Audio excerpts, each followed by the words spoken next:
1వ తారీఖు 2వ నెల 2024 నుండి 15/2/2024 వరకు పుట్టినటువంటి వారందరికీ కూడా ముందస్తుగా జన్మదిన శుభాకాంక్షలు. గతంలో వివాహం చేసుకున్న వారికి వివాహ వార్షికోత్సవ శుభాకాంక్షలు. ద్వాదశ రాశుల్లో గ్రహ గమనాన్ని ఒకసారి వీక్షింపచేద్దాం. తులారాశి వారు ఈ మాఘమాస సందర్భంగా, వసంత పంచమి సందర్భంగా ఎలాంటి విధి విధానాలు పాటించడం వల్ల అమ్మవారి యొక్క ఆశీస్సులు వీరిపైన ఉంటాయో ఈ వీడియోలో సవివరంగా సంపూర్ణంగా తెలుసుకుందాం. తులారాశిలో ఏ నక్షత్రాలు వస్తనగా చిత్తా నక్షత్రంలోని 3వ పాదం, 4వ పదం, స్వాతి నక్షత్రంలోని 4 పాదాలు, విశాఖ నక్షత్రంలోని 1, 2, 3 పాదములు కలిపితే తులారాశి అవ్వడం జరుగుతుంది. చాలామందికి పుట్టినటువంటి కాల సమయంలో డేటా బర్తులు లేనటువంటి ఏకైక కారణం వల్ల పేరు యొక్క మొదటి అక్షరాన్ని అనుసరిస్తూ ఆ రాశిని తెలుసుకునే ప్రయత్నం అవుతుంది. అవి ఏ అక్షరం ఒకసారి పరిశీలన చేద్దాం. రా, రి, శ్రీ, రు, రే, రో, తా, తి, తు, తే అక్షరాల వరకు తులారాశి జాతకులే. తులారాశి అధిపతి శుక్రుడు.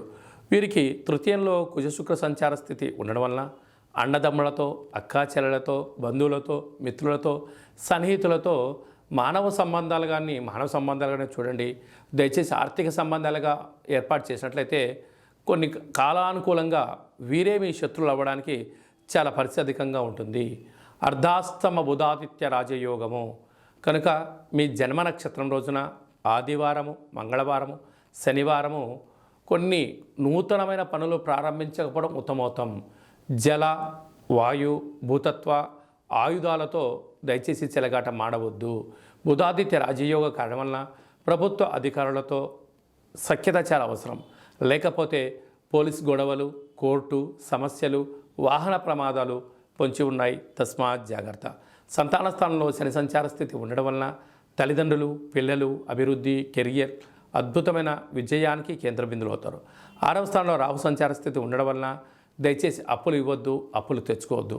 7వ స్థానంలో దేవగురు బృహస్పతి సంచారించడం వలన వివాహ ప్రయత్నాలు కలిసి రావడం, విదేశాలకి వెళ్ళాలనే యోగం కలగడం, చదువులు, వ్యాపార సంస్థల్లో అద్భుతమైనటువంటి పరిస్థితి మీ సొంతం కాబోతుంది.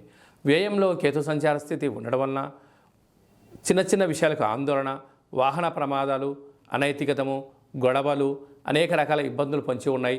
తస్మాత్ జాగ్రత్త. అలాగే సాఫ్ట్వేర్ రంగం వారు, హార్డ్వేర్ రంగం వారు, వ్యవసాయ సోదరిమణులు, గృహ భవన నిర్మాణ కార్యక్రమం చేసేంత వారికి స్వల్పమైన ఆటంకాలు ఉండను.